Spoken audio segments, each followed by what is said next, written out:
Hey guys, how's it going? My name is Adam. Today I'm gonna show you how to disable autoplay in Reddit account. So first of all, go back to your screen, go ahead to your app, so Google Play, and double check if the Reddit app needs to be updated. If it does, just go ahead and do it. And if it doesn't, just move along to the next steps. Now what I'm gonna do, I'm gonna just open up the Reddit, and as you can see right here, this is the home page.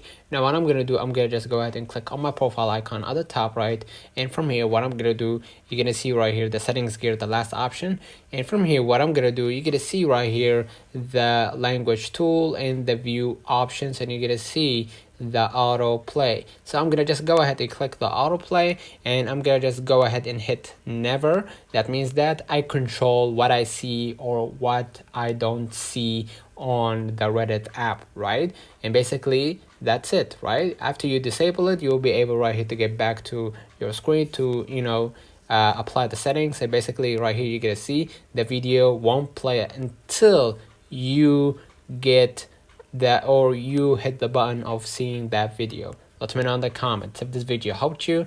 Don't forget to like and subscribe. Thank you for watching.